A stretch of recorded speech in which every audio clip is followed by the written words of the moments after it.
అందరికీ నమస్కారం. ఈరోజు మనం వెళ్ళబోతున్న ఊరు మామూలు ఊరు కాదు.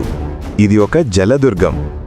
కాకతీయ వీరనారి రాణి రుద్రమాదేవి వారి భర్త వీరభద్ర చాళుక్య ఏలిన గడ్డ అదే మన నిడదవోలు.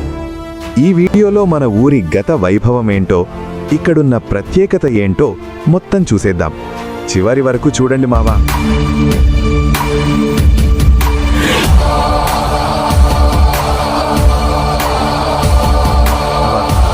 నిడదవోలుకి ఉన్న పురాతన పేరు నిరవద్యపురం, అంటే ఏ పాపం లేని చోటు అని అర్థం.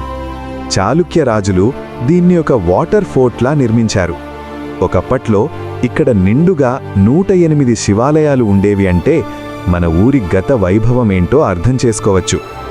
రాణి రుద్రమాదేవి గారి రాజకుమార సంబంధంతో ఈ నేలకి ఒక ప్రత్యేక గుర్తింపు వచ్చింది. నిడదవోలుని చిన్న కాశీ అని ఎందుకంటారో తెలుసా?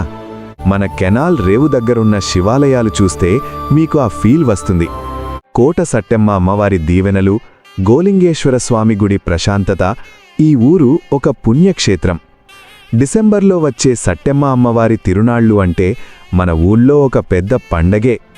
ఇక మోడర్న్ నిడదవోలు విషయానికి వస్తే, సౌత్ ఇండియాలోనే బిజియెస్ట్ రైల్వే జంక్షన్స్లో ఇది ఒకటి. గోదావరి కళ, పచ్చని పొలాలు మరియు మన ఊరి జనాలు, వీటన్నిటి వల్ల నిడదవోలు ఎప్పుడూ కళకళలాడుతూ ఉంటుంది. సో మావా, ఇది మన నిడదవోలు గురించి చిన్న ప్రయత్నం. మీలో ఎంతమంది నిడదవోలు వాళ్ళున్నారో వెంటనే కమెంట్ చేయండి.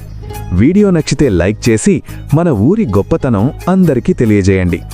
ఇంకో మంచి వీడియోతో మళ్ళీ కలుద్దాం. సెలవు.